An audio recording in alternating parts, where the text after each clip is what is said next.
You know, a lot of people are ashamed to even show up at church because they've been gone so long. They're sort of like CEO Christians, Christmas and Easter only.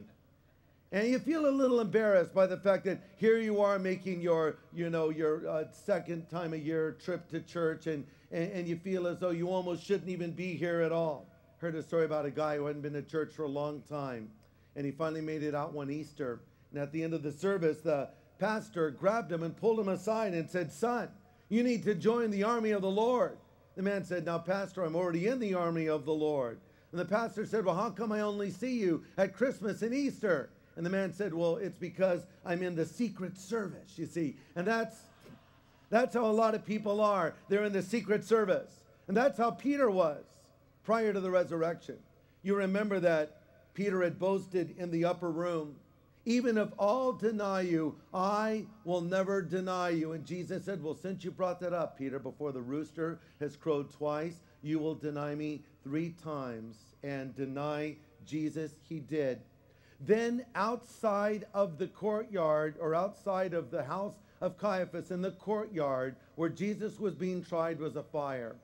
Jesus was being brought out from Caiaphas' house, and Peter was warming himself by the fire just after he had denied the Lord for the 3rd time. And for a quick, fleeting moment, the eyes of Simon Peter met the eyes of Jesus Christ.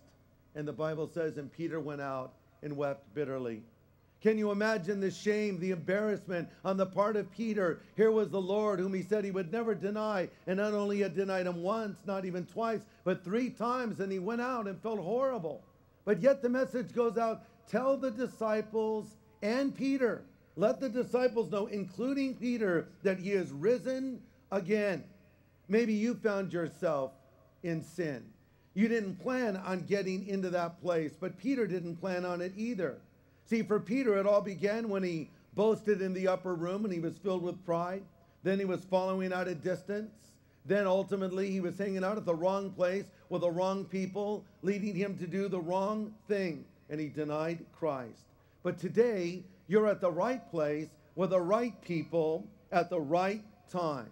And this is one of the great truths that Easter reminds us of, that God can forgive you of the sin that you committed, because Easter is a time for second chances. Do you need a second chance today? Have you blown it? Have you done something in this last year, or even in this last month, or perhaps even in this last week, where you feel as though it's unforgivable? I want you to know that's wrong.